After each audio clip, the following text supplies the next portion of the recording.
Hey guys, Ralph Timber Tools. A little late night action here. Got an Echo 2511 on the bench. Gonna do a quarter pitch swap.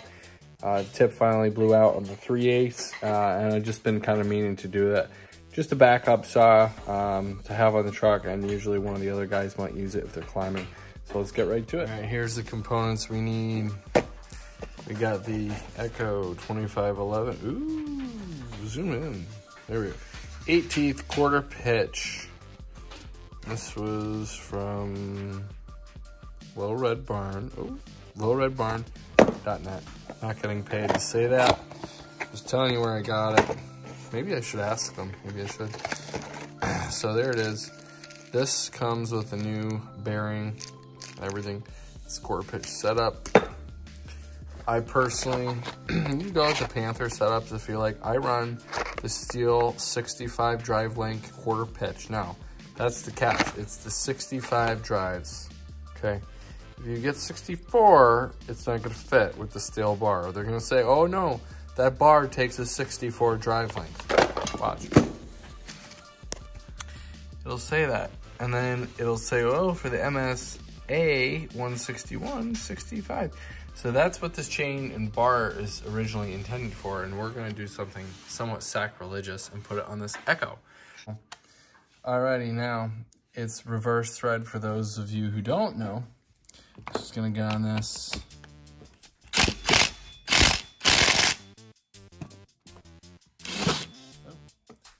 I didn't think it was loose. She broke loose.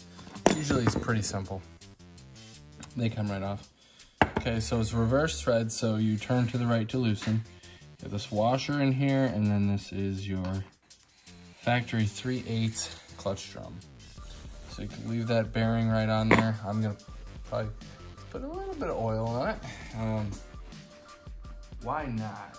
You know, I know you don't have to, but I like to. It's actually got a little bit of lubrication on it. Good. So I'm just putting a little oil on that, nothing crazy. Usually I'll put a little grease on it too, just a dab, but I don't have any grease in the garage, and that's gonna be just fine. So we'll get this opened up.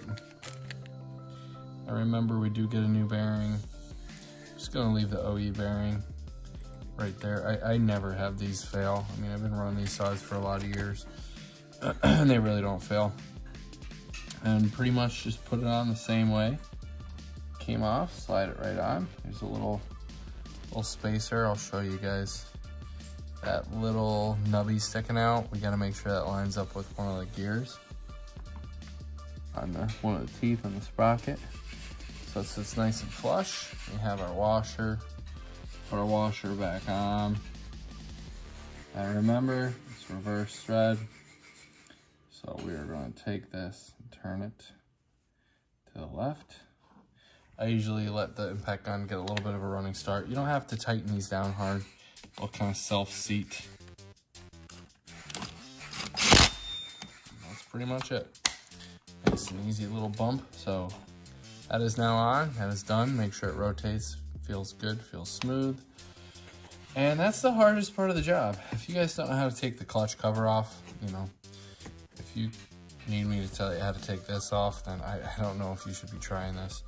But yeah, we skipped that step. So we'll get this bar opened up, pop this tab right here, slide the bar out.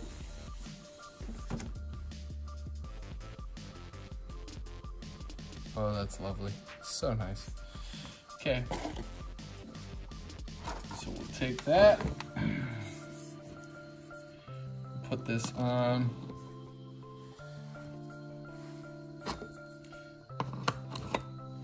I won't put it upside down to drive some of you crazy with OCD.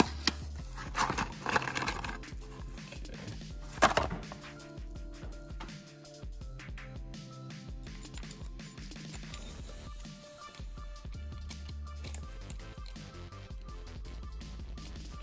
Throw this over. Again, another super basic tip, but I'll tell you guys, chainsaw teeth always pointing toward the front of the bar on the top. Probably already know that, or at least I hope you already know it, but I'll tell you anyway. Now this just line up. You know, we have to go way back. We have to go back a good bit because this hole is here. So we gotta take this, crank it out a little bit.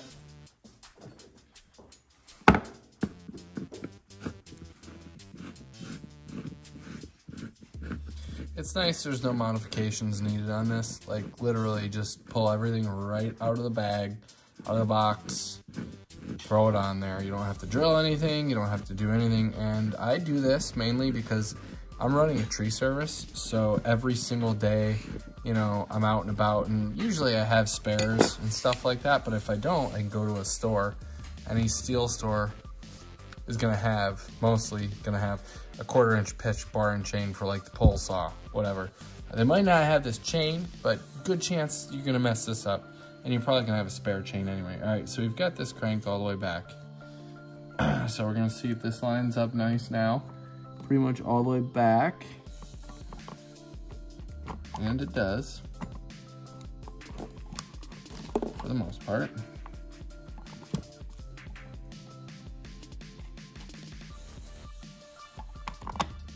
You have to go one way or the other here.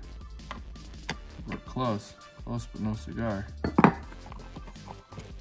me pull it off and look.